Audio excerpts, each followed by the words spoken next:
A cleaning lady fed a hungry boy. The next day, when she arrived at her mother's grave, she froze at the sight of the boy kneeling before the headstone.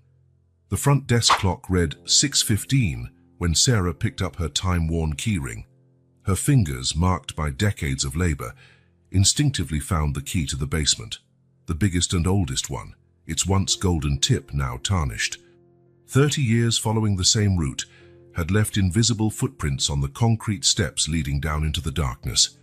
The fluorescent lamp flickered 3 times before fully lighting, as it did every morning.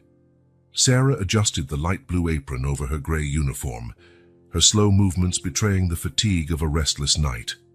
The cleaning cart waited in its usual corner, its wheels squeaking softly when she pulled it toward the hallway. Something felt different that morning. The air carried a strange, almost tangible silence. Sarah stopped, her wrinkled hands still holding the cart. Years of routine had sharpened her awareness of even the smallest changes in the building she knew as well as her own home. A barely perceptible sound came from behind the stack of boxes at the far end of the basement. It could have been another rat. She'd seen plenty of those down here. But there was something unusual about that noise, something that tightened her heart in a way she hadn't felt for a long time. Leaving the cart behind, Sarah walked softly toward the boxes. The smell of mold mingled with the aroma of the peanut butter and jelly sandwich she'd brought for her break, carefully wrapped in foil. The same kind of sandwich her mother had once made when there was still food at home, a muffled sob, so quiet that it almost went unnoticed. Sarah froze, her eyes adjusting to the dim corners the fluorescent light couldn't reach. There, huddled between 2 large cardboard boxes, she saw a pair of worn-out sneakers much too small to belong to any resident of the building. "Hello?" Her voice came out gentler than she intended, carrying a concern she couldn't hide. "Are you all right back there?" The silence that followed felt heavy, broken only by the hum of the light above. Sarah took another step, her hands extended like someone approaching an injured bird. A slight movement between the boxes revealed a little face, dirty with tears and dust. It was just a child. No more than 5 years old, Sarah guessed, her heart constricting further. The boy wore a coat that was far too big for his tiny frame, his dark, messy hair falling over frightened eyes that couldn't look away from her. "So you must be hungry," Sarah murmured, more to herself than to the child. Her fingers found the sandwich in her apron pocket. The foil gleamed under the light as she unwrapped it carefully, the scent of peanut butter filling the space between them.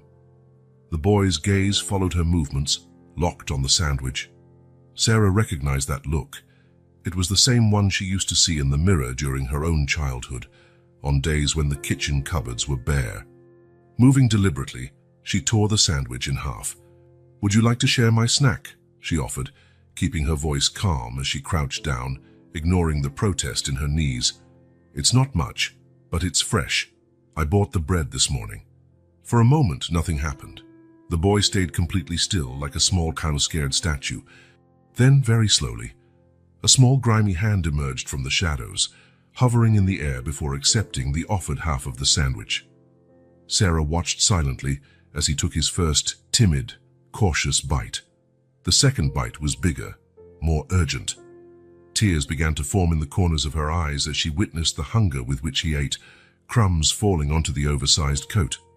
"Do you have a nice name?" she asked gently, after he had swallowed a few bites. He paused his chewing for an instant, his eyes meeting hers for the first time. They were deep eyes, filled with a sadness no child should know. Before he could answer, a noise from the stairwell shattered the moment, heavy footsteps descending, accompanied by distant voices. The effect was immediate. The boy jumped up, pressing the rest of the sandwich to his chest. "Wait!" Sarah tried to reach for him, but he was already moving, disappearing like a shadow between the piles of boxes. "Please, there's no need to be afraid." It was too late. The sound of his hurried footsteps echoed through the basement, fading until it vanished completely. Sarah stood there, her own sandwich forgotten in her hand, as the voices and footsteps that had scared the boy turned out to be the custodian making his morning rounds. Slowly, she straightened, her knees protesting again. Her eyes searched the space between the boxes where the child had been hiding. There was nothing left but a few breadcrumbs and a mark on the dusty floor, the only proof that he was no figment of her imagination. Sarah returned to her cleaning cart, but now her actions felt mechanical, her mind elsewhere. Unanswered questions pounded in her head. Where had the boy come from? Why was he alone? Why did he need to hide? The image of his frightened eyes lingered with her all day. Something about that look tugged at a deep part of her memory. She thought of her own mother, Elizabeth, and how she always said that sharing a piece of bread could mean the difference between despair and hope. As she continued her daily routine, cleaning hallways, sweeping staircases, polishing handrails, Sarah couldn't stop thinking about the boy in the basement. Her instincts told her the encounter had not been accidental. She somehow knew she would see him again. What she didn't realize was just how soon that reunion would occur, under circumstances that would change her life forever. That evening, after placing her uniform in the small closet of her apartment, Sarah prepared 2 sandwiches for the next day, one for her own lunch and another for a small visitor who, she hoped, might need another act of kindness. Wednesday morning dawned grey, with heavy clouds promising rain. Sarah pulled a black shawl over her shoulders as she walked through the wrought iron gates of the cemetery, carrying a small bouquet of white daisies, her mother's favorites. Dew still clung to the headstones like a delicate veil, and the only sound was the soft crunch of her steps on the damp grass. It had been 6 months since Elizabeth's funeral, but the pain of loss still felt as raw as it did on day 1. Sarah knew the path by heart. 3rd row after the old oak, 4 graves to the right. Her weekly visits had become a sacred ritual, a time to share with her mother the small victories and defeats of each week. Today, she had something special to tell. She hadn't been able to stop thinking about the boy in the basement. Elizabeth had always had a special gift for noticing those who needed help, and Sarah wondered if she was following in her mother's footsteps without realizing it. The sun tried timidly to break through the clouds as she rounded the final bend in the stone pathway. She stopped abruptly.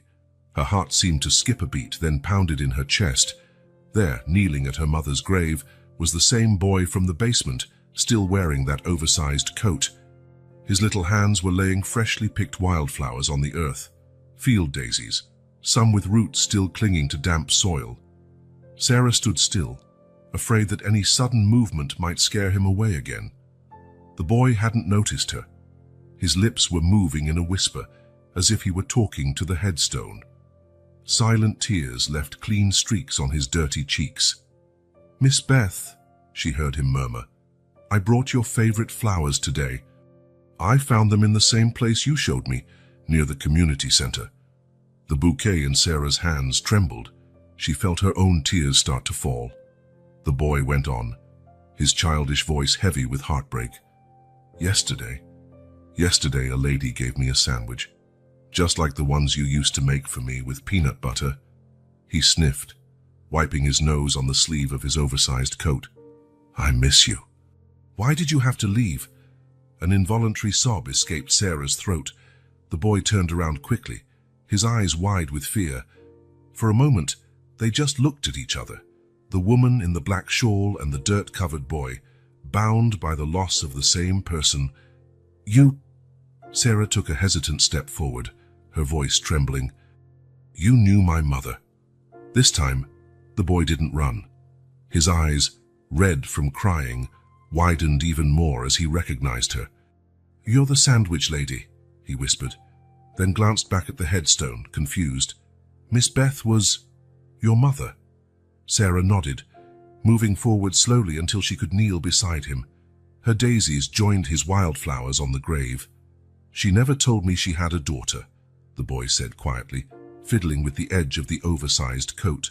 "She helped me at the community center, gave me food and—" his voice faltered, "told me stories." "What's your name, sweetheart?" Sarah asked gently. "Michael," he answered, and for the first time, a small smile tugged at the corners of his mouth. "Miss Beth used to call me Mike." Sarah felt as though the entire world had paused. Memories began to surface. her mother arriving home late these past few months, always carrying extra grocery bags, speaking vaguely of the children at the center. Elizabeth had always had a heart big enough for the whole world, but there'd been something different about her behavior before. "Michael," she began carefully, choosing her words, "why are you here alone? Where is your family?" The tiny smile vanished as quickly as it had appeared. Michael wrapped his arms around his knees, withdrawing like a clam into its shell. "At home," he mumbled, "but Jennifer doesn't like it when I leave. She won't let me go to the center anymore since Miss Beth." His voice trailed off, but the unspoken words hung in the air between them. "Jennifer is your stepmother," Michael finished, and something in his voice made Sarah's heart ache. "My dad works a lot, and after my mom went away..." He stopped, biting his lip hard. Sarah resisted the urge to hug him, afraid any sudden movement might break this fragile connection. Instead, she took the extra sandwich out of her pocket, offering it as a bridge between them. "You must be hungry," she said softly. "I'm sure my mother would be happy to see us sharing a snack here." Michael looked at the sandwich and then at the headstone, as if asking for permission. When he took the foil package, his small hands brushed Sarah's and she felt how cold they were. "Miss Beth used to make them just like this," he said, after taking his first bite. "She even cut the crusts off." As they ate in silence, Sarah studied the boy with new eyes. Her mother always said there were no coincidences, only destined encounters. Why had Elizabeth never mentioned Michael? What had happened during those last months of her life? And why did this boy need to hide to visit a grave? The distant sound of a church bell made Michael jump in fright. "I have to go," he said suddenly, standing up. "Jennifer will be waking up soon." "Wait," Sarah called, more gently this time. "Will you come back?" Michael had already taken a few steps away, but he stopped and turned. His eyes met hers, and for a moment, Sarah saw the same spark of determination her mother used to have. "Every Wednesday," he replied. "Miss Beth taught me that promises are sacred."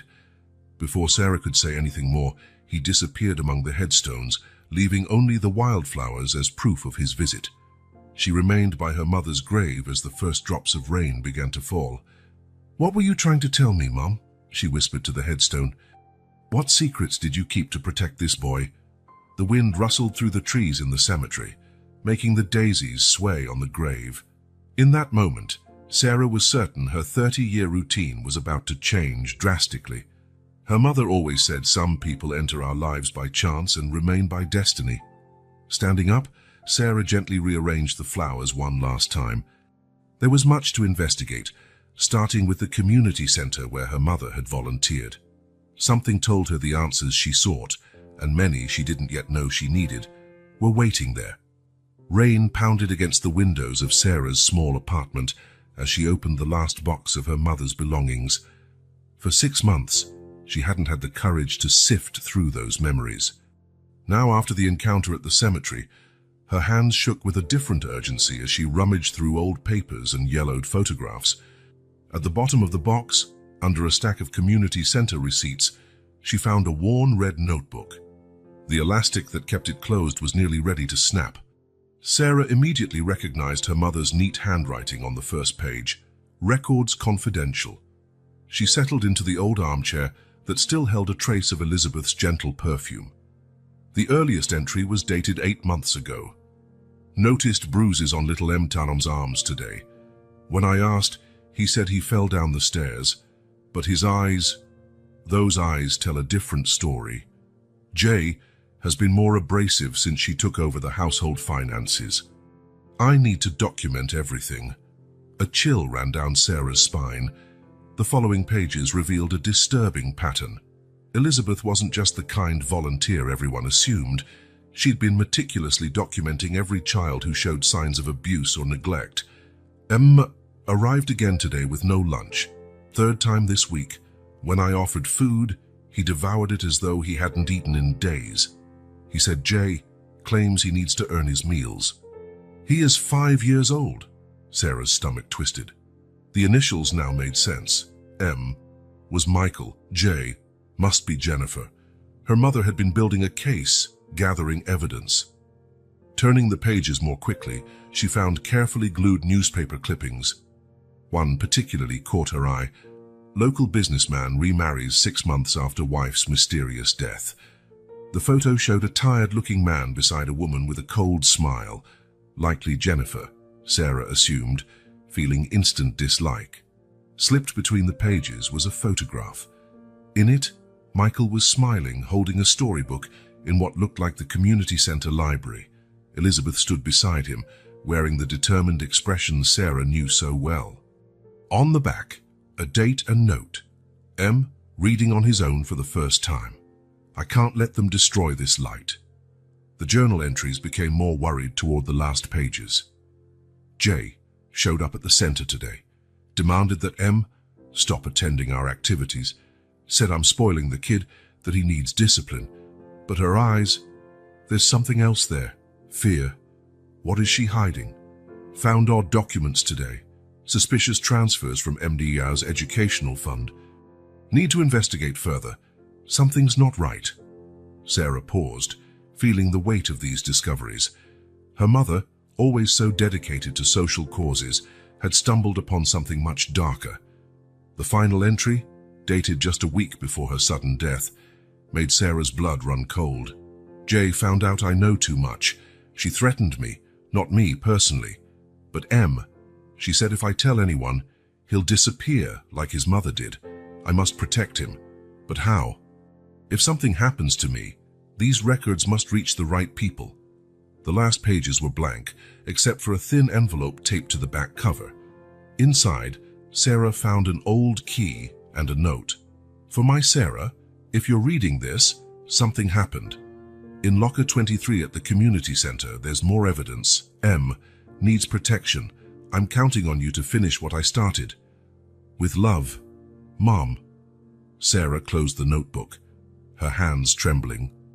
Outside, the rain had intensified, casting restless shadows on the walls. The pieces were falling into place. Michael's constant fear, his hunger, his secret trips to the cemetery, her mother's investigative work. Had Elizabeth really died of natural causes, as everyone believed? A dark suspicion grew in Sarah's mind. What exactly had her mother discovered, and why was Jennifer so determined to keep Michael isolated from the world? She rose from the armchair, feeling the weight of responsibility on her shoulders. Her mother had died protecting a secret, and that frightened boy at the cemetery was the key. The community center would be her next step, but she'd have to be careful.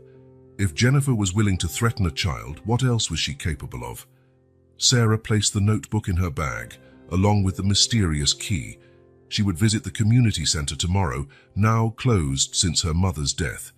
She needed to see what was in locker 23 before it was too late.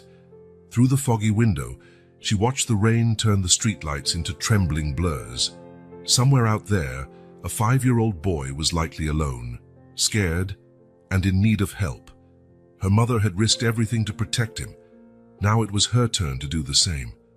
I'll finish your work, Mom, she whispered into the silence of the apartment. I'll uncover the truth and keep Michael safe. I promise. Outside, the wind howled, as if carrying the dark secrets Elizabeth had unearthed. Sarah knew she was stepping into deep and dangerous waters, but she had no choice.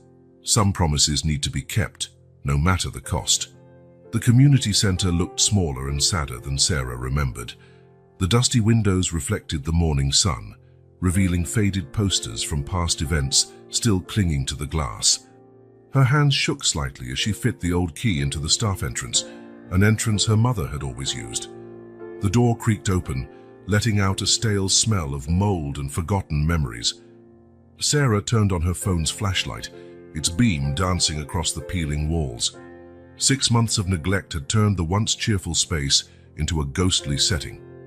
Locker 23 was at the end of the main hallway, near the old library. Sarah counted the metal doors as she went, her footsteps echoing in the silence. 21 and 22, 23. The key fit perfectly. Inside were several boxes, neatly organized, each labeled with dates and references in her mother's neat handwriting. In the most recent box, a red photo album caught her attention.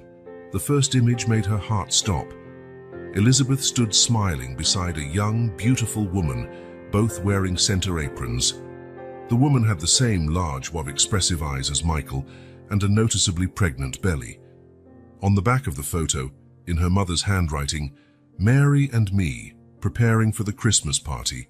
Can't wait to meet little Michael." Sarah sank into a nearby chair, her legs too weak to support her. The following pages told a story she had never imagined. Mary and Elizabeth, side by side in dozens of pictures, organizing events, reading to children, painting walls.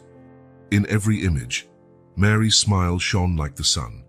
"How did I never know about this?" Sarah whispered, flipping through the pages with reverence. One photo in particular caught her eye. Mary, holding baby Michael in her arms at what seemed to be a party, with Elizabeth at her side. The tiny bundle in his mother's arms barely resembled the frightened boy Sarah had met in the basement. In the background, partially visible, stood a woman with a severe expression, Jennifer. Deeper in the box, Sarah found a folder labeled Financial Records Irregularities. The documents inside revealed a complex web of suspicious transfers and falsified reports, all pointing to the same person, Jennifer Thompson, then an accountant at the center. "Internal memo, confidential," read one paper. "Preliminary investigation shows significant discrepancies in the center's accounts. J. Thompson is to be suspended pending clarification. The dates match the period when Mary was still alive." Sarah continued to sift through the documents, her heart racing with each new finding. Fake receipts, unrecorded donations, money siphoned from children's programs. At the bottom of the folder, a manila envelope contained carefully clipped newspaper articles. The first headline made Sarah gasp. "Domestic accident claims life of young mother." The photo showed Mary, her smile forever frozen in black and white. But it was a yellow sticky note on the margin of the article that made Sarah's blood run cold. In her mother's hurried handwriting, "This was no accident. Mary discovered something. Jennifer involved. Check old accounting files." Sarah took out her phone and began meticulously photographing each document, each note. Her hands shook, but her resolve was firm. That was when she heard footsteps in the main hallway. Quickly, she put everything back into the locker, except for one photo of Mary with baby Michael, which slipped into her pocket, as if by instinct. She turned off her flashlight and pressed herself against the wall, breathing as quietly as possible. The footsteps drew closer. A female voice cut through the silence, speaking on the phone. "Yes, I need to check a few things at the old center. No, nobody's come here since that meddling old lady died. Of course, I'm sure. I personally made sure all the important documents were—" Wait, something's off. Sarah recognized the voice, Jennifer.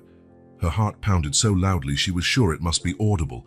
The glow of a flashlight danced down the corridor, moving closer to locker 23. With careful movements, Sarah slid behind an old bookcase. Through the dusty shelves, she could see Jennifer stop in front of the locker, her silhouette framed by the faint light coming through the windows. "Someone's been here," Jennifer muttered to herself, examining the lock. "But who?" The phone in her pocket vibrated, startling Jennifer. Sarah held her breath. "Yes." "No, I can't talk right now." "Fine, as I'm on my way." Jennifer hesitated, casting one last glance at the locker before turning and walking briskly away. Sarah waited a full 10 minutes before moving. When she finally stepped out of her hiding place, her legs were shaking. The photo in her pocket seemed to burn, tangible evidence of the connections she was starting to piece together. Outside, the late afternoon sun was beginning to wane. Sarah locked the side door carefully, aware she'd need to be more cautious going forward. Jennifer was clearly still watching over the center. Why? What else was hidden in that abandoned building? As she walked home, clutching the picture of Mary and baby Michael in her pocket, Sarah thought of her mother. Elizabeth had died trying to protect that boy, trying to expose a truth someone desperately wanted to keep buried. "What did you find out, Mom?" she whispered into the wind. "And what really happened to Mary?"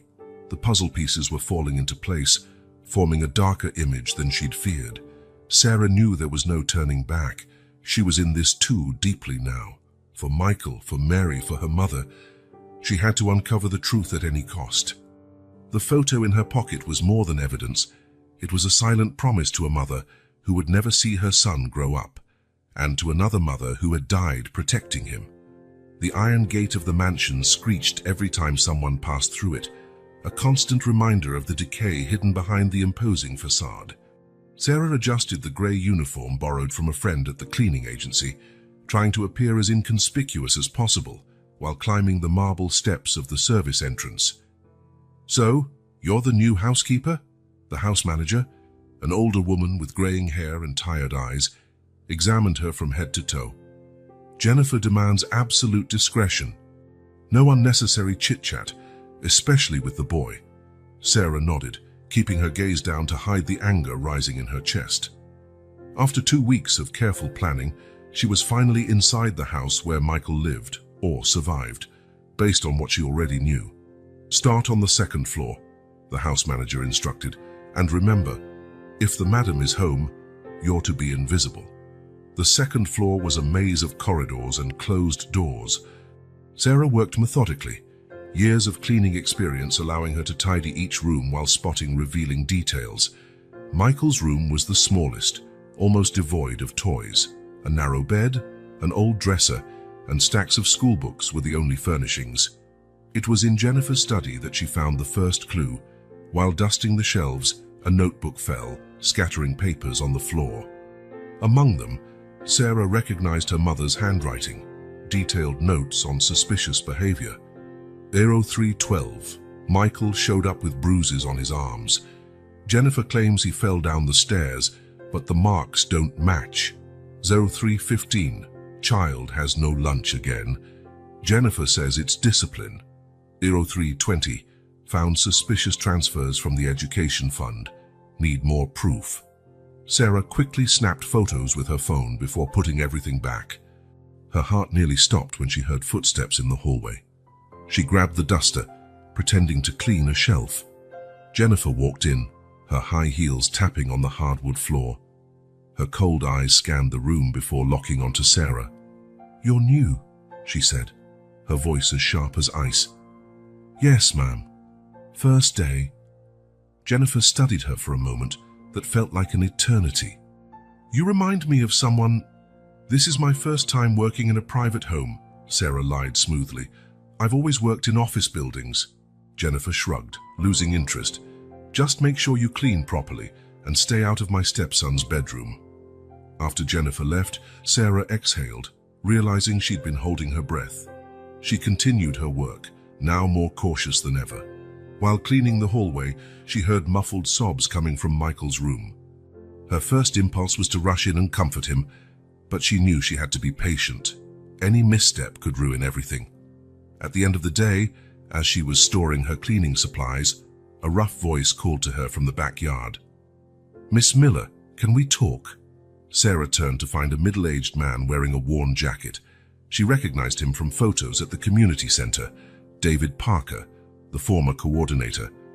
"Not here," she whispered, indicating the security cameras with her eyes. "Meet me at the cafe on the corner in 15 minutes. At the cafe, David appeared nervous, his fingers tapping non-stop on his cup of black coffee. "Your mother tried to warn me," he began, his voice shaking slightly. "About Jennifer, about the missing money. I didn't listen. I thought they were just unfounded suspicions. Then Elizabeth died, and..." He swallowed hard. "It wasn't natural, you know." A chill slid down Sarah's spine. "What do you mean?" "Elizabeth found something big. This wasn't just about the money stolen from the center. Jennifer was involved in something much larger. Mary, Michael's mother, figured it out first. That's why..." David stopped abruptly, eyes wide with fear at something behind Sarah. Before she could turn around, he got up quickly. "They're following me," he muttered. "It's not safe.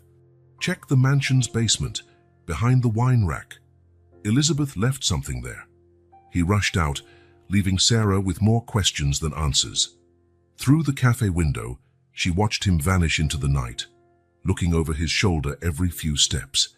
Back in her small apartment, Sarah organized her findings from the day. Her mother's notes, Her own observations at the mansion, David's cryptic words. A pattern was emerging, a pattern of abuse, greed, and possibly murder. Her phone buzzed with a message from the agency. She'd been officially hired as a permanent housekeeper at the mansion. Sarah glanced at her mother's photo on the nightstand. "I'll find out everything, Mom," she vowed softly.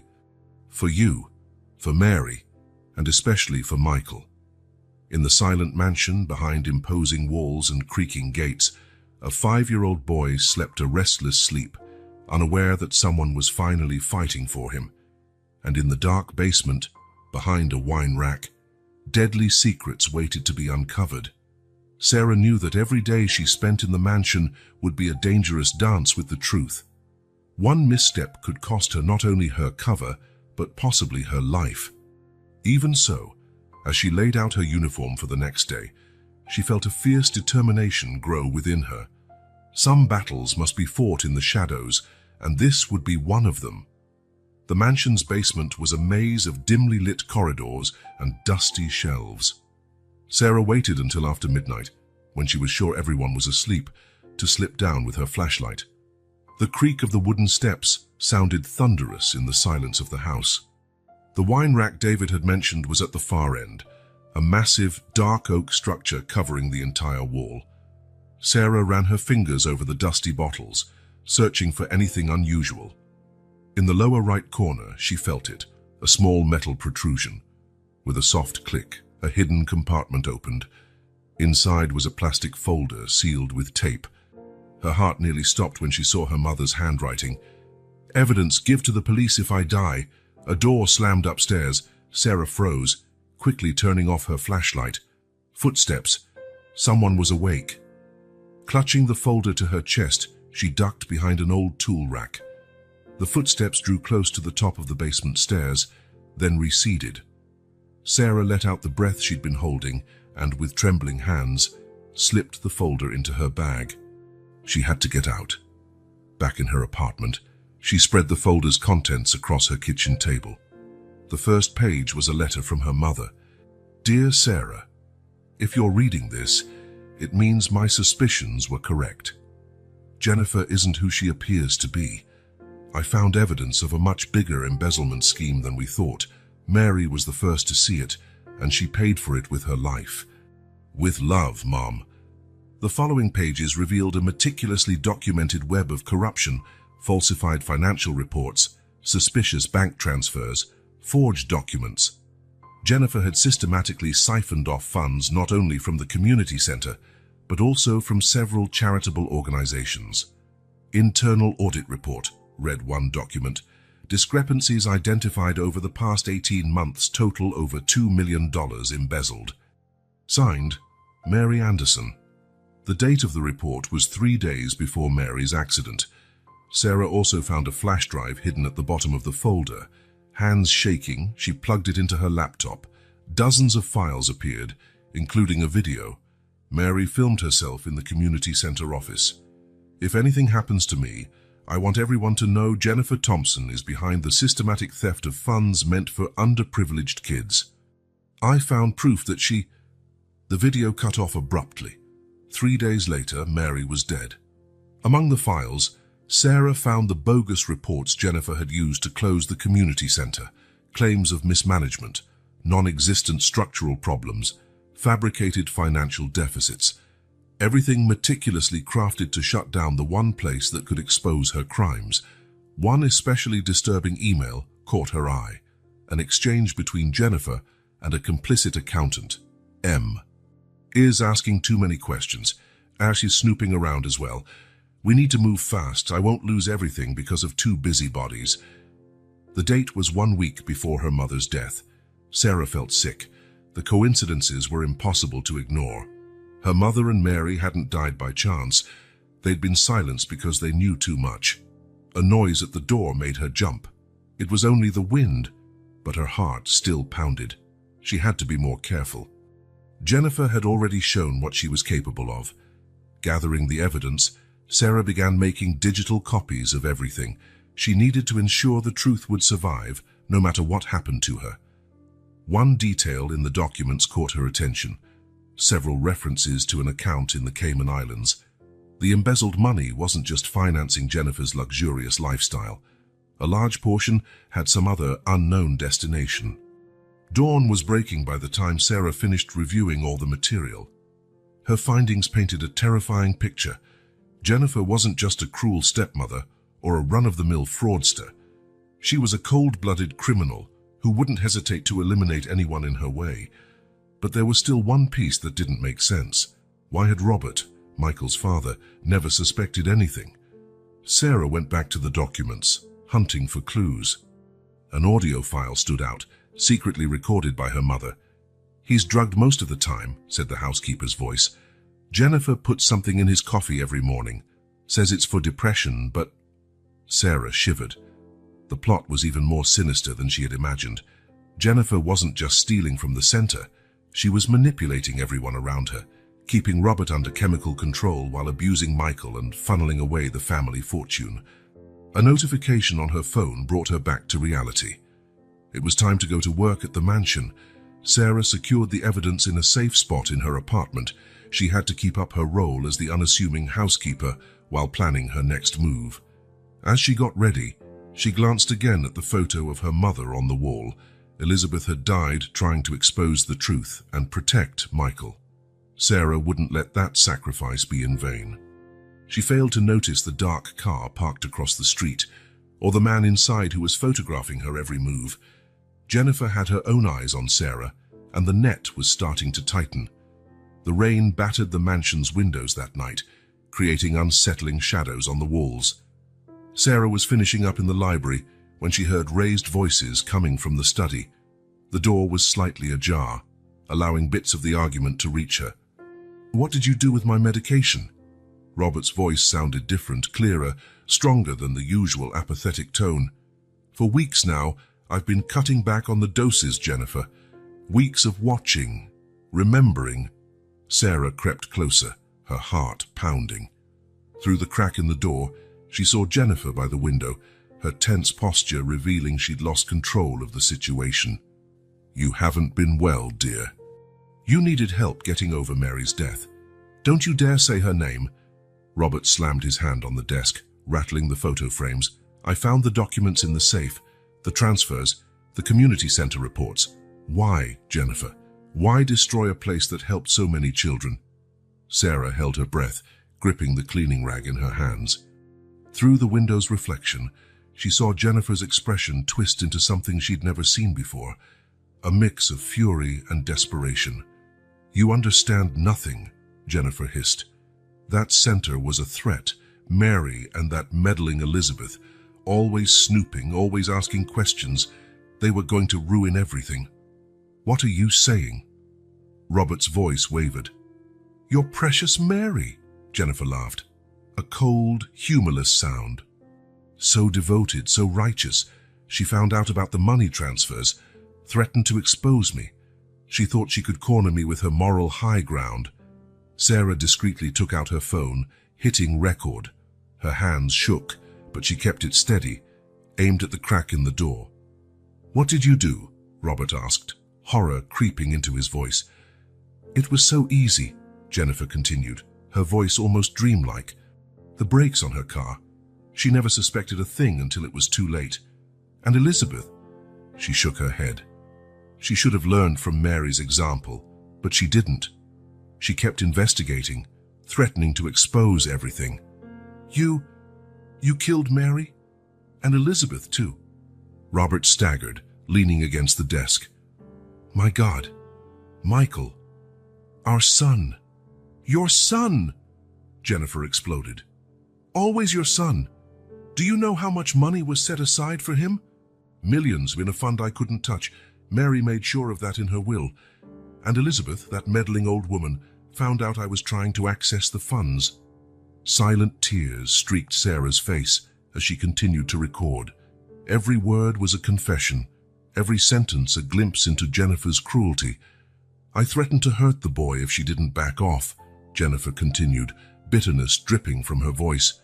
"It worked for a while, but she left evidence, didn't she? With that daughter of hers who's a cleaning lady." Sarah's blood went cold. Jennifer knew. Sarah, Robert murmured. The new housekeeper. She's Elizabeth's daughter. Did you think I wouldn't notice? Jennifer gave a hollow laugh. The same eyes, the same gait. I have people watching her every move, but it doesn't matter now. She can't prove anything. I've already proven everything, Sarah said, pushing the door open and stepping into the study, her phone still recording. I've recorded every word. It's over. Jennifer. Chaos erupted in seconds. Jennifer lunged at Sarah, but Robert held her back. At that moment, police officers burst through the mansion's main door. Sarah had triggered a silent alarm moments before. You don't understand, Jennifer screamed as officers handcuffed her. I did it all for the money. The money Mary and that old woman wanted to waste on useless charities. Sarah ran upstairs, finding Michael curled up in his room, clutching a worn teddy bear. His eyes were wide with fear. It's all right now, she whispered, hugging him. Your mom and my mom can rest in peace.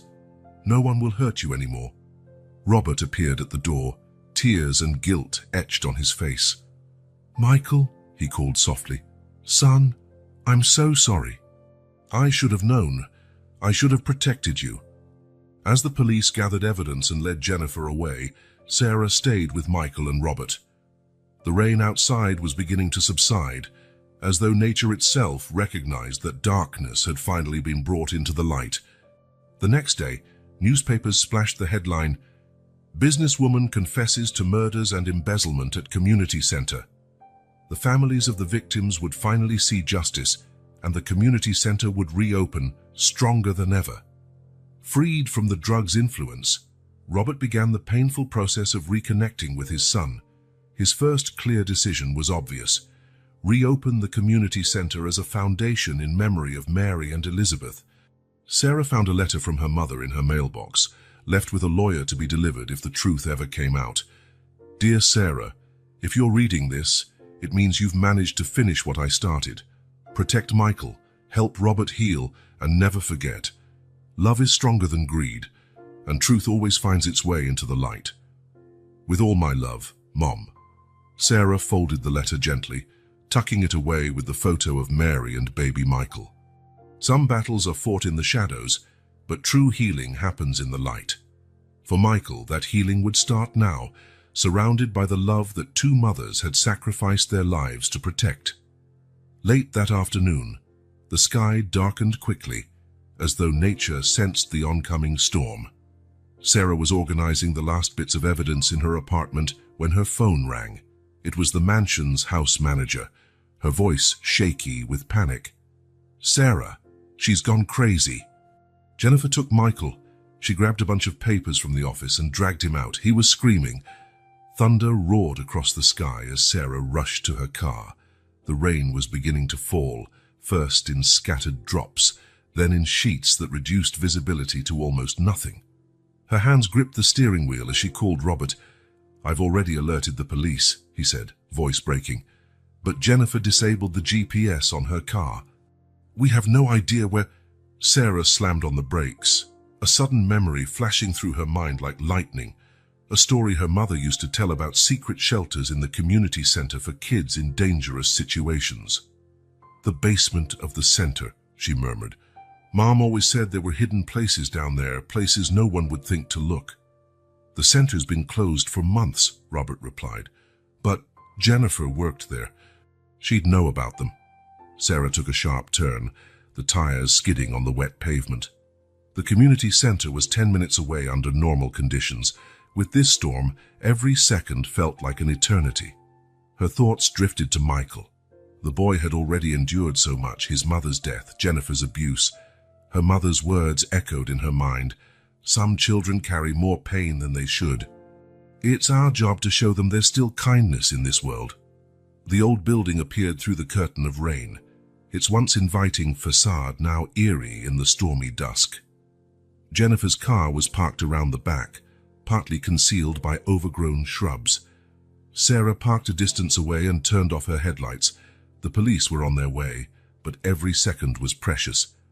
She grabbed the flashlight she always carried and sent her location to Robert. The back door was forced open. Sarah entered quietly, her steps muffled by the storm raging outside. The musty, abandoned smell was stronger now. Rainwater dripped through leaks, forming puddles on the dusty floor. A distant sob echoed through the empty corridors. Michael.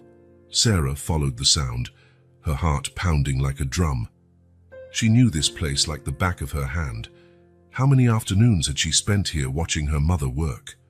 Elizabeth had set up several safe spots, but the main one was in the basement, behind a false wall in the old storage room.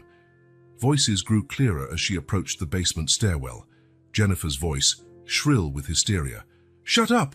This is all your fault and that busybody mother of yours. If only you'd kept quiet." "You hurt my mom." Michael's voice was frightened but carried surprising courage. "And Miss Beth, too." The sound of a slap echoed through the walls. Sarah had to steady herself, resisting the urge to charge down the steps. She needed to be smart. Jennifer was obviously unstable, and Michael was in danger. She descended the stairs one at a time, avoiding the ones she knew creaked. Her flashlight revealed piles of furniture draped in dusty sheets, casting distorted shadows on the concrete walls. Jennifer had dragged Michael into the old supply room. Sarah could see the faint glow of a lantern through the cracks in the door. She crept closer, searching for the best way to intervene. "No one will find us here," Jennifer cackled, a sound that made the hairs on Sarah's neck stand on end. "And once I burn all these documents, there'll be nothing left to—" "Are you sure about that?" Sarah pushed open the door, her flashlight illuminating the scene inside. Jennifer clutched Michael's arm with one hand, a folder full of papers in the other. Her eyes shone with a wild fury, her normally impeccable hair now disheveled by the rain. "You!" she snarled. "Always you, just like your mother, sticking your nose where it doesn't belong." "It's over, Jennifer," Sarah stepped forward. "The police are on their way. Robert knows everything. Let Michael go." "Nothing's over." Jennifer yanked Michael closer, making him wince in pain. "You think I'm going to lose everything because of some kid and a cleaning lady?" A particularly loud crack of thunder shook the building. Jennifer's lantern flickered for a second. That was all Sarah needed. She lunged, years of physical work lending strength to her movements. Jennifer hadn't expected the move. People like her always underestimated the help. Sarah managed to grab Michael and push him aside, but Jennifer retaliated with surprising violence. The two fell, rolling across the wet floor, the folder's contents scattered, papers flying everywhere. Jennifer attacked like a cornered animal, her nails leaving scratches on Sarah's arms. "Run, Michael!" Sarah shouted, trying to restrain Jennifer. "Find the hidden wall your mother showed you." The boy hesitated a moment, then dashed toward the back of the storage room. Jennifer tried to get up and chase him, but Sarah gripped her legs, pulling her down again. "Let me go," Jennifer thrashed. "That money was mine. Everything here should have been mine. That money was meant for children." Sarah pinned her down. "For people who needed help." "How could you destroy something so important?" "Important," Jennifer spat the word. "Charity is for the weak. I built all this. I deserved—" Her rant was cut short by the sound of sirens. Blue and red lights began flashing through the basement windows. "Police, freeze!" Officers stormed in, their flashlights piercing the gloom. Robert followed close behind, soaked from the rain. "Dad?" Michael ran out from the back of the storage room, flinging himself into his father's arms. Jennifer was seized, still screaming threats and accusations. As the officers handcuffed her, Sarah began picking up the scattered documents. Many were water-stained but still readable, physical proof of Jennifer's crimes. "How did you know she'd come here?" Robert asked, still holding his son tightly. Sarah glanced around the basement, recalling childhood memories that flowed in like the rain outside. "My mom always said this place was special," she answered softly, "not because of the furniture or the money, but because people found hope here." Jennifer never understood that. She only saw numbers in a ledger. As they climbed the stairs, Michael grabbed Sarah's hand. His little fingers were cold, but his grip was strong. "Miss Beth told me once," he said quietly, "that sometimes we have to go through the storm to see the rainbow." Sarah felt tears mix with the rain on her face. Outside, the storm was easing up, and the first rays of sunlight were breaking through the clouds. The community center, though abandoned and damaged, still held its essence, a place of protection and hope. And now, with Jennifer in custody and the truth exposed, it could be reborn stronger than ever. Sarah looked at Michael, safe in his father's arms, and knew her mother had been right. Some battles must be fought in the storm so the light can finally shine. Flashlights illuminated the damp basement walls as Sarah, Robert, and the officers moved cautiously. The musty smell mixed with the lingering scent of rain, seeping through broken windows. Each step echoed in the abandoned hallway, magnified by the emptiness of a place that once brimmed with laughter and hope. "This way," Sarah whispered, guiding the group. "My mom used to keep several safe hideouts throughout the building, places where children in danger could shelter temporarily." Robert held a faded photo of Michael that Sarah had found among Elizabeth's belongings. His hands trembled slightly as he stared at his son's smiling face next to the woman who had tried to protect him. "How did I not see this?" he asked, his voice heavy with guilt. "All this time?" A metallic clang echoed from the old storage area, followed by a muffled cry that froze everyone in place. Jennifer's voice cut through the silence. "Shut up. One more word, and I swear I'll—" "Over there!" Sarah pointed to a half-open door at the end of the corridor. A dim yellow light seeped through the crack. Sergeant Matthews, leading the police team, signaled his officers to position themselves. Sarah knew every inch of this place. She'd spent countless afternoons here, watching her mother turn a simple basement into a refuge of hope. "There's a second entrance," she whispered to the sergeant. "Through the old pantry. I can show—" A deafening crash cut her off. Jennifer must have knocked something heavy over, and Michael's panicked voice echoed, "No, please don't burn that. Those are Miss Beth's stories." Sarah didn't wait for the police signal. Driven by a force she never knew she possessed, she sprinted toward the pantry. She remembered the secret pathway her mother had built, a false panel behind old shelves. As the officers prepared to enter through the main door, Sarah slipped silently behind the hidden panel. The scene she discovered made her heart stop. Jennifer stood near an old fireplace, holding a familiar notebook, Elizabeth's story journal for the kids at the center. Michael was crouched in a corner, silent tears streaming down his dirty face. "Nothing will remain," Jennifer cackled, a hysterical, broken sound. "No evidence, no memories, nothing." "Those stories aren't evidence, Jennifer." Sarah took a step forward, causing them both to turn. "They're love, something you never understood." "Sarah!" Michael tried to run to her, but Jennifer grabbed his arm. "Don't move!" She yanked the boy. "Or I swear I'll—" "You'll do what, Jennifer?" Sarah kept advancing slowly. "Hurt another child? Destroy more lives? Aren't you tired of all this hatred?" The flickering lantern cast dancing shadows on Jennifer's face, highlighting the desperation in her eyes. She still held Elizabeth's journal in one hand, the other gripping Michael's arm hard enough to leave bruises. "You don't understand," Jennifer shook her head frantically. "I deserved that money. I spent years running this place, watching people like your mother and Mary hand out resources to anyone. To children who needed it," Sarah cut her off. "Like Michael, like I once did." At that moment, Michael acted. Years of fear and submission gave way to a courage he never knew he had. With a swift move, he bit Jennifer's hand. She screamed, releasing both the boy and the journal. Michael sprinted into Sarah's arms just as the police burst in through the main door. "Freeze! Police!" Jennifer looked around like a trapped animal. For a second, it seemed she might surrender.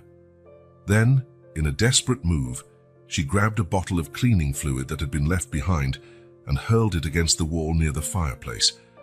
The flammable liquid quickly spread, hitting either a spark or exposed wiring. In seconds, a wall of fire sprang up between Jennifer and the police. "If I'm going down," she screamed through the flames, "I'm taking everything with me." Sarah pulled Michael behind an old shelf, shielding him with her body. The fire was spreading fast through the paper and old wood. "Everyone out," Sergeant Matthews ordered. "This building is too old. It's going to collapse." "No." Michael clung to Sarah. "Miss Beth's stories. We can't let them burn." That was when Sarah saw it. The journal had fallen close to them, away from the flames. In a swift motion, she grabbed it and handed it to Michael. "The secret path," she said, nudging him toward the panel she'd come through. "Remember how your mom showed you?" Michael nodded, clutching the journal to his chest. "Go, I'm right behind you." Through the thickening smoke, Sarah glimpsed Jennifer trying to escape through a basement window. 2 officers reached her first, restraining her while others fought the flames with extinguishers. Sarah followed Michael through the hidden passage, coughing from the smoke that seeped into every corner. The narrow path echoed with the child's footsteps ahead of her, steady and sure. Emerging into the cold night air felt like being reborn. The rain had lessened to a light drizzle, and first responders surrounded the building. Robert ran toward them as soon as he saw them come out. "Michael, Sarah." He wrapped them both in a tight hug. Thank God. As firefighters battled the blaze and Jennifer was taken into custody, Michael opened Elizabeth's journal, saved from the flames. Its yellowed pages held more than stories. It held drawings, photos, little mementos of every child Elizabeth had helped. "Here's where I used to hide," he said quietly, pointing to a photo of him smiling next to Elizabeth in a cozy corner of the basement. "Miss Beth turned an old cabinet into a special reading nook just for me. There were cushions, books, even a little lamp." Sarah sat next to him on the curb, with Robert on the other side. The boy continued, "When Jennifer locked me in my room without dinner, I'd run away here. Miss Beth always knew I was coming. She left sandwiches and hot chocolate hidden. She said sometimes we have to make our own safe places in the world." Tears rolled silently down Robert's cheeks as he listened to his son speak of Elizabeth with such warmth. Sarah placed an arm around Michael, feeling his small body relax against hers. "She told the best stories," Michael went on, flipping through the journal with care. "Not just the ones in books, but real stories. About my mum, about how brave and kind she was, about how one day everything would be okay again." Sirens still wailed in the background, red and blue lights slicing through the night as Jennifer was escorted away. The fire had been contained, leaving only part of the basement damaged, as though the building itself refused to let its memories be destroyed. "Michael," Robert said softly, "I'm sorry I didn't see. I didn't protect you." "Miss Beth said sometimes grown-ups need help too," Michael replied with wisdom beyond his years. "That you were sick, but one day you'd get better." Sarah looked at the community center building, its walls darkened by smoke but still standing. As her mother used to say, some buildings hold more than bricks and mortar. They hold stories, hopes, and promises of better days. "We'll rebuild," she said, surprising even herself with the certainty in her voice. "Not just the building, but everything it stood for. In memory of my mother, of Mary, of all the children who found hope here." Robert nodded, tears mingling with the drizzle on his face.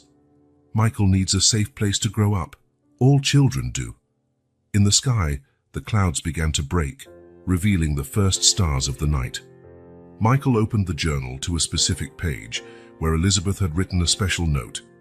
"For my little warrior, Michael, always remember, the greatest stories aren't the ones we read, but the ones we live. And your story, dear one, is just beginning. With eternal love, Miss Beth." Sarah hugged Michael tighter, feeling the weight of the journal on her lap, not just paper and ink, but a testament to her mother's dedication to protecting children nobody else saw. A love that would live on through her. The night of the rescue marked not only the end of Jennifer's reign of terror, but the start of a new chapter, a story of healing, rebuilding, and second chances, exactly as Elizabeth would have wanted. The courtroom was packed that Thursday morning. Sarah sat in the front row, her hand entwined with Michael's. Robert was on the boy's other side, his face tense as they awaited Jennifer's entrance for the sentencing. The buzz in the room died down as the side doors opened. Jennifer walked in, flanked by 2 officers. Her usual arrogant expression was gone, replaced by a sickly pallor. Her expensive suits and flashy jewelry had been replaced by an orange prison uniform. "All right," the bailiff announced. "Court is now in session, the Honorable Judge Eleanor Parker presiding." The judge, always a grey-haired woman with a piercing gaze, adjusted her glasses as she surveyed the documents before her. The prosecutor had built a solid case, backed by the evidence carefully collected by Elizabeth and later by Sarah. "Jennifer Thompson," the judge began, her voice echoing in the silent chamber, "this court finds you guilty of all charges. 2 counts of first-degree murder, embezzlement, forgery, child abuse, and attempted destruction of evidence." Sarah felt Michael tighten his grip on her hand. Over the past weeks, during the trial, each sordid detail of Jennifer's crimes had come to light. "Before I pass sentence," the judge continued, "I want to underscore the particularly heinous nature of these crimes. You not only stole funds intended for underprivileged children, but you deliberately took the lives of 2 women whose only wrongdoing was trying to protect those same children." The prosecutor stood, holding a thick folder. "Your Honor, with your permission, I'd like to present the final report on Miss Elizabeth Miller's work at the community center." The judge nodded, and the prosecutor began to read. "For 15 years, Elizabeth Miller kept detailed records of every child who passed through the center. More than that, she created a protective network for minors at risk. The case of young Michael Anderson is just one among dozens she documented and followed." Silent tears ran down Sarah's face as the prosecutor went on. Mary Anderson, Michael's biological mother, worked alongside Elizabeth at the center. Together, they discovered the financial irregularities committed by Jennifer Thompson. Mary confronted Jennifer with the evidence, and 3 days later she died in what was then deemed a car accident. Robert held Michael, who was now crying openly.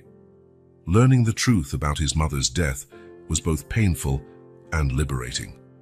Elizabeth Miller continued the investigation in secret, keeping coded records and evidence in multiple locations. She knew the risk she was taking, as demonstrated by this letter found among her possessions.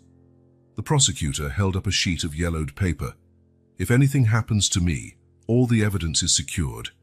Jennifer Thompson is not just a fraudster, she's a murderer. She killed Mary to silence her, and I fear I'm next. But I can't abandon these children, especially Michael. Some battles are worth the sacrifice." It felt like the entire courtroom was holding its breath. Jennifer slumped in her chair, all her previous arrogance gone.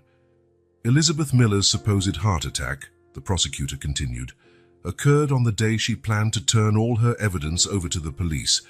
A revised autopsy confirmed traces of a toxic substance in her body." The judge replaced her glasses, her gaze now fixed on Jennifer. "Ms. Thompson, your crimes show a level of premeditation and cruelty this court rarely sees. Therefore, the sentence—" Sarah held Michael tightly as the judge handed down the sentence: life in prison with no possibility of parole. Jennifer would be transferred that very day to a maximum security facility. When the session ended, Robert turned to Sarah and Michael, determination shining in his eyes. "There's something I want to show you," he said, ushering them out of the courtroom. 20 minutes later, they parked in front of the community center. The building still bore scars from the recent fire, but a new sign stood out across the facade. "Coming soon, the Elizabeth and Mary Foundation, a place of hope." "I bought the building back," Robert explained, his voice thick with emotion. "We're going to rebuild it, bigger and better than before. Every cent Jennifer stole will be returned, with interest, to help more children." Sarah gazed in awe at the architectural plans Robert unrolled on the hood of the car. The new project preserved the warm spirit of the old center, but expanded its facilities considerably. "Here," he pointed, "we'll have a library named after Elizabeth, and this wing will be called Mary's Place, focusing on educational and arts programs. The basement," he smiled at Michael, "will be turned into a special storytelling area." Michael, who had been quiet until then, finally smiled. "Can we use Miss Beth's journal? It has so many wonderful stories." "Of course, sweetheart," Sarah ruffled the boy's hair. "And we'll create new stories too. That's what your mother and mine always wanted, a place where stories of hope could carry on." Robert cleared his throat, visibly moved. "Sarah, I'd like you to run the foundation. There's no one better suited to continue Elizabeth and Mary's work. Sarah felt her heart race. It was as though her mother had orchestrated it all.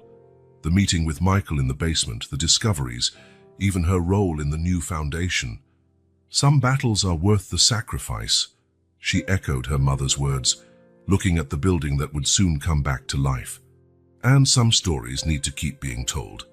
As the afternoon sun cast a golden glow on the old center's facade, Sarah, Robert, and Michael remained there, united not just by the tragedy they had faced, but by the promise of a better future. Justice had been served, but more importantly, Elizabeth and Mary's legacy of love and hope would live on through those left behind. Elizabeth's story journal, saved from the flames that terrible night, would hold a place of honor in the new library. Its pages would continue to inspire generations of children, reminding everyone that even in the darkest nights, there is always hope, exactly as Elizabeth and Mary would have wished. The smell of fresh paint mingled with the scent of new books as Sarah unlocked the doors to the renovated community center. Soft morning light filtered through newly installed stained glass windows, creating a kaleidoscope of colors on the polished wooden floor. "Watch out for the paint," she called, laughing, as Michael ran down the hallway holding a stack of drawings. Over the past few weeks, he had changed dramatically. His once fearful eyes now shone with contagious joy. "Look, Sarah," he called, spreading the drawings on a table in the new activity room. "I made one for each story from Miss Beth's journal." Sarah approached, touched. Each drawing depicted a different memory. Elizabeth reading to the kids, Mary hosting Christmas parties. Precious moments that would now grace the walls of the reborn center. "This one's my favorite." Michael held up a bright, colorful picture. In it, 3 figures holding hands, Mary, Elizabeth, and Sarah, stood in a circle around a smiling child. "It's beautiful, sweetheart." Sarah hugged the boy, feeling his little heart beating against hers. "We'll put it in a special place." Robert entered, carrying more boxes of books. The treatment to detox from the drugs Jennifer had been giving him was working, and every day he looked stronger, more present. "I found something interesting in Elizabeth's old office," he said, placing a faded blue folder on the table. "Seems to be a plan for a children's library." Sarah opened it with reverence. Inside were detailed sketches, notes, and a statement penned by her mother. "The library will be more than just a place for books. It will be a portal to infinite worlds. Every child who walks in will find not just stories but possibilities. A place where dreams can grow, sheltered from life's storms." Architectural drawings showed a circular space with low shelves, accessible to younger kids. Cozy reading nooks, filled with colorful cushions, encircled a central area designed for storytelling. "It was her final project," Sarah murmured, her fingers tracing the careful pencil lines. "She was planning it before." "Now we'll make it happen," Robert finished gently, exactly as she envisioned. The following weeks were a whirlwind of activity. The old file room became Elizabeth's dream library. Sarah oversaw every detail, making sure each element reflected her mother's vision. Michael was a constant presence, helping organize books and decorate the walls with his drawings. Other children started to come, drawn by the magic radiating from the renewed space. One afternoon, while arranging the last shelf, Sarah discovered a box she hadn't noticed before. Inside were dozens of letters from children Elizabeth had helped over the years. "Dear Miss Beth," she read aloud, Michael at her side. "Thank you for showing me I could be more than my past. Today I'm a teacher, and every time I help a child, I remember you." Silent tears slid down Sarah's cheeks as she read letter after letter. Each told a story of transformation, renewed hope, and lives touched by her mother's devotion. "She saved so many people," Michael whispered, clutching one of the letters, "the way she saved me." Sarah hugged him, feeling the precious weight of this responsibility she'd inherited. The center wasn't just a building, it was a living legacy of love, proof that goodness can bloom even in the most unlikely places. On the eve of the grand opening, Sarah found Michael asleep in the new reading area, Elizabeth's journal open on his lap. On the exposed page was a note she had never noticed before. To whoever finds this journal in the future, these stories are seeds of hope. Plant them carefully, water them with love, and watch them grow in the hearts of children who need it most. Because in the end, it's our stories that save us. Stories of courage, perseverance, and love that outlasts every shadow. With eternal hope. Elizabeth. On opening day, the center was bursting with life. Children ran through the halls, their laughter echoing where sorrow once reigned. In the library, Sarah led the first storytime session, Michael by her side to help turn the pages. Robert watched from the doorway, tears glimmering in his eyes under the colorful stained glass. The center had become everything Elizabeth and Mary had once dreamed of, a beacon of hope, a safe harbor for young hearts in need. In the main hall, Michael's drawing held a place of honor, 3 women hand in hand around a smiling child. Below it, in golden letters, the center's mission statement, in memory of Elizabeth Miller and Mary Anderson, where stories heal, dreams grow, and love never dies. Sarah smiled, feeling her mother's presence in every small moment of joy filling the space. Elizabeth would have been proud. Her last project wasn't just a library, it was a testament to the fact that love, when sown carefully, continues to flourish long after we're gone. The community center had risen again, not from the ashes of destruction, but from the seeds of hope Elizabeth and Mary had planted long ago. Now, under Sarah's care and Michael's watchful eye, those seeds would keep growing, transforming lives, and telling new stories of redemption and rebirth. The library was packed that Thursday afternoon. Kids of all ages settled onto colorful beanbags, their eyes fixed on the young narrator sitting in the special storytelling chair. Michael held Elizabeth's journal like a precious treasure, his voice clear and confident as he filled the room. "Miss Beth always said stories are like hugs," he began, gently turning the yellowed pages. "They keep us warm when it's cold, make us smile when we're sad, and remind us we're never really alone." Sarah watched from the doorway, her heart swelling with emotion. In just 3 months since the center's reopening, Michael had blossomed. The once terrified boy she'd found in the basement now radiated a light all his own, especially when he spoke of Elizabeth. "This is the story of Sophie," Michael announced, showing a photo glued into the journal. It depicted a girl with braided pigtails smiling beside Elizabeth. She arrived here not knowing how to read, and Miss Beth spent hours teaching her every letter. Today, Sophie is a teacher at an elementary school. The children listened, captivated. Many had similar backgrounds, coming from hard places, bearing more pain than any child should. But here, in the safe space Elizabeth had envisioned, they began discovering their own voices. "Sarah!" Robert's excited voice pulled her from her thoughts. He carried a dusty box found during the final phase of renovations. "You've got to see this." In the newly decorated coordination room, lined with photos of Elizabeth and Mary, Robert set the box on the table. Inside were dozens of photo albums, meticulously labeled by year. "My mom always carried a camera," Sarah said softly, opening the first album. "I thought it was just a hobby." But it was much more. Each album told a story of transformation. Elizabeth had documented each child's journey in detail. These weren't just photographs, but notes, cards, and little milestones of progress. "Check this out." Robert pointed to a series of pictures. "It's Tommy. Remember him?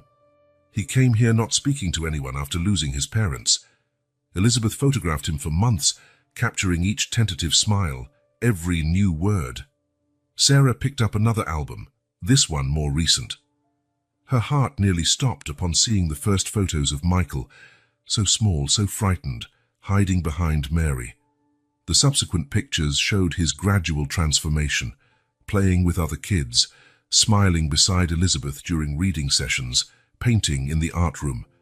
That's how she kept hope alive, Sarah realized, tears silently streaming down her cheeks. By recording every tiny victory, every glimmer of light. Laughter from the library caught her attention. The storytelling session had ended, and the children now surrounded Michael, each wanting to share their own tale. "My mom used to come here," a little girl piped up excitedly. Miss Beth helped her get a job. My brother learned how to read here, a boy added. Now he's in college. Michael listened with shining eyes, as though he finally understood he was no longer alone in his journey. Sarah and Robert walked over quietly, not wanting to interrupt. Can we make our own album? Michael asked suddenly, looking at Sarah. Like Miss Beth's, to keep track of all the new stories. The idea spread like wildfire among the children. Soon, they formed the Storytellers Club, with Michael as junior president. Each member received a special journal, just like Elizabeth's, to record personal milestones and transformations. Over the following weeks, the center buzzed with excitement for the project. The walls were adorned with story trees, large murals where each leaf held a different memory. Older kids helped younger ones write and illustrate their experiences. Sarah found Michael one day, carefully arranging his own photo album. On the first page, he'd placed a picture of 3 generations of caregivers: Mary, his biological mother; Elizabeth, his protector; and Sarah, his present guardian. You know what I miss most about Miss Beth? He asked softly. How she always saw the good in everyone. Even when I was really scared or sad, she'd say I was brave for still trying. Sarah sat beside him, helping organize photos. And she was right, wasn't she? You're one of the bravest boys I've ever met. Michael smiled, a grin that finally reached his eyes. That's why I want to tell her stories, to show other kids they can be brave too. The impact of Elizabeth's work kept growing. Former students came back to the center as volunteers, each bringing a personal triumph story that enriched the tapestry of hope Elizabeth had woven over the years. One afternoon, while sorting new photo albums, Sarah found a letter her mother had written but never mailed. Dear friends of the center, every photo I take is a promise that no story will be forgotten, no struggle overlooked. Because sometimes, all a child needs to find their strength is to see their own reflection in loving eyes. Keep telling your stories. Keep believing in the small, everyday miracles.